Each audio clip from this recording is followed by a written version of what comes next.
8:40 morning to you. This is Breakfast with Stephen and Anne. Yeah, before we go through the papers, I just wonder how you're eating your porridge this morning. Oh, yeah, loads. Because this has taken off, yeah. Will says a drop of whiskey is a good way to start the day with your porridge. Yes, Helen is like me, salt. Yeah. Scottish way, and Bernard in Salford's the same, low salt or normal table salt. Leslie Ann is a busy woman.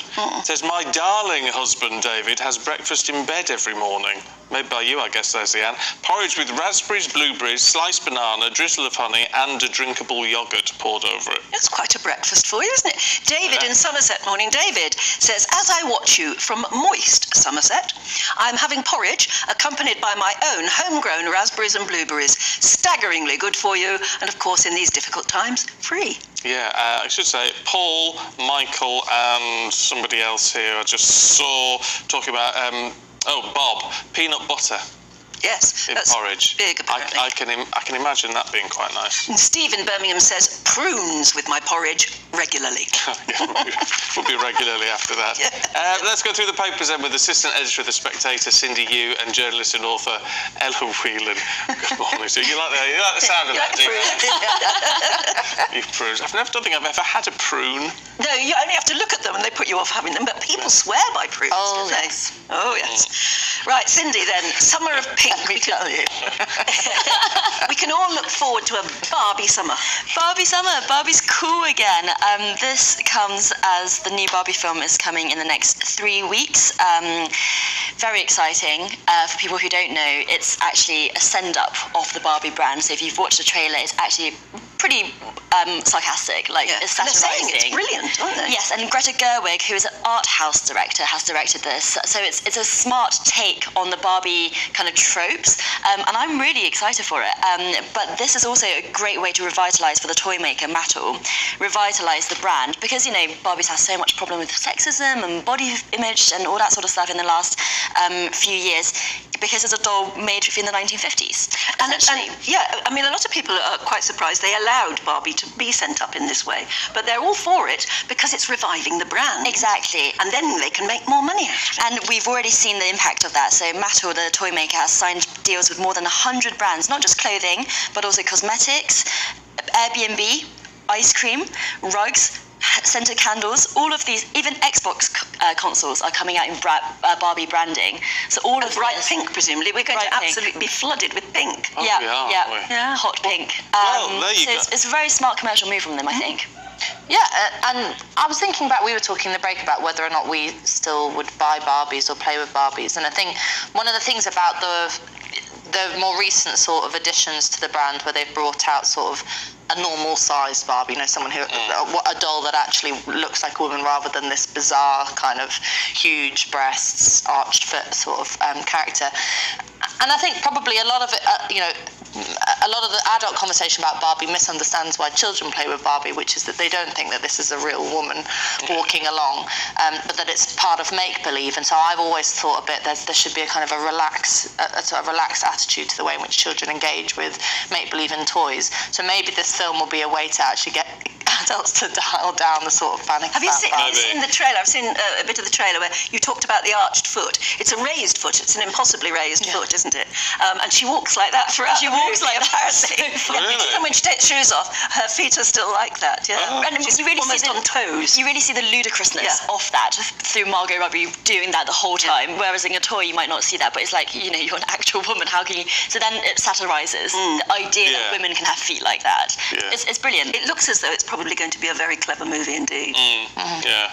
It wasn't on my list of things to see. But it will be now. Might have to be dragged along. Maybe. I don't know. We'll see. Ella, coffee. Is it healthy, says the Telegraph? Well, it's not coffee. It's this ultra-sweet... sugary coffee. Yeah. I thought I'd bring this back up because I just quite enjoyed your exchange with one of your guests, Olivia Parry, earlier. And, thinking about the fact that, for example, Belgian chocolate and hazelnut frappe cream, I mean, by the time you've ordered that, you should know what's in it. By the time you said all those words, contains 44.5 grams of sugar, and the recommended maximum a day is 30. So that's pretty extreme. But these kind of the syrups, the creams, the chocolate flavors, whatever it is, when we are ordering it, I think most people understand that unless it's doing something very clever with, I don't know, aspartame or whatever, any of these sweeteners, there's going to be a hell of a lot of sugar in it. And we make a decision. And I suppose, the question is, how does a government react to a story like this? And Olivia Parry, your guest, said, well, there's a really big problem because this isn't covered by the sugar tax. Well, the sugar tax hasn't worked anyway, has it? Well, no. And also I would, maybe this is the sort of the anti-nanny stater in me coming out, but there is the idea that we should police via restrictions on deals or restrictions on prices, or sort of manoeuvring people in a sort of nudge tactics to prevent people from making free choices about how much sugar, even whether they want to kill themselves with sugar by having one of these ludicrous drinks every day, says something about our approach to individual freedom and trust in people. Because I think most people are sensible enough to know that if you are having a caramel frappuccino every morning, you're going to have a big headache by lunchtime, but also it's not going to do very much for your... straight away. Yeah, but she did not like the idea of saying this should be personal responsibility.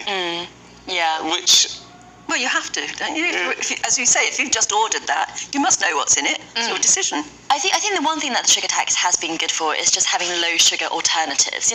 I don't really go out to consume sugar. So if I were to have a Coke, let's say, or Iron Brew, which has been a victim of the sugar tax, I'm not saying I want to have loads of sugar. So if there's a low sugar version of Iron Brew, I'll just take that instead, if it tastes the same. So I think apparently it tastes awful. Yeah, to be honest, I don't actually drink Iron Brews. But so having that low sugar alternative, if manufacturers are made to kind of make those. But they've always been there. Yes, yeah. I can tell you as a type 1 diabetic, they've always been there. It's just people didn't go for them. Yeah. Maybe it's nudged them in that direction. They taste. I mean, Iron Brew do an Iron Brew Extra now, which has got more flavour, no sugar. And then there's always the worry that sweeteners give you cancer, isn't there? Well, there is. Well, that is, yes. Yeah. That's the World Health Organization is going to warn us about that. But I mean, I live next to a corner shop, and when the kids are waiting to get on the school bus every morning, they go into the corner shop and they're buying very high sugar drinks. Like energy drinks and all that sort of thing, yeah. Now that's a way to start the day. Maybe that's their breakfast. We all did that. I remember, the first time you got I really remember the first time being able to buy your own food in secondary school, at break times and things like that, and just everybody going for the crap because you're stupid because you're 12 or 13 and you don't make sensible decisions about a balanced diet throughout the day. But, there is a question about obesity. I think we should take that seriously. But we've also forgotten that when you're that age, you burn it off a lot quicker than you do when you get to 30 and 40. And so actually there's a kind of resilience, particularly within young people, consuming these kind of things, that it only takes a few laps around the playground and it's sort of all right again. And I think we should be a bit more relaxed. I bet dentists would have a view on drinking high sugar drinks, because that's got of going around your, especially around if it's your mouth. fizzy and carbonated, right? It kind of bubbles into your cavities, which is not great. Should we give ourselves something to get really wound up about, just to finish off? In the Times, Cindy, water firm chiefs living in the lap of luxury. Yeah, this really wound me up, actually. So these are the executives of the Macquarie Investment Asset Management Company, which owned Thames Water until 2017. So it's important to say they're not the current owners, but it is under them that so much of this £14 billion of debt was built up in Thames Water. And it turns out the chiefs of this company have been living in multi-million-pound houses in the UK. Martin Stanley was paid £10 million in the year that he steps down. All of this while dividends during their reign at Thames Water ramped up to around £3 billion, while they were racking up more than £10 billion of debt in the company. How do you get to be the chief executive? I know. Crumbs. I wonder what sort of background they have to have. Well, but they're investment managers. That's what they are. That's what they are. Exactly. So they're not water people. They're investment managers. They're trying to squeeze as much money out of it as possible. And I guess in some industries, if there was competition, you would say one of the ways to drive up profits is to drive up your competency, your quality of delivery of service, or drive down prices. But I guess because it's water, you know, you have to use Thames water. Yes. You can't choose between. No, you have to have water, don't you? Yeah. So there's a natural monopoly here, which they've clearly taken advantage of. And this company was known as the Vampire Kangaroo by Australian press. So you can kind of Vampire kangaroo. Yeah, the vampire kangaroo. so they're known. They have a bad reputation for basically sucking capital out of companies that they take hold of. Oh, well, there you go. When I grow up, I want to be a water company CEO. And roll about in the cash. You can bathe in Fill my cash. pool, absolutely. Yeah. Ella, Cindy, thank you both very much indeed. Been good to see you.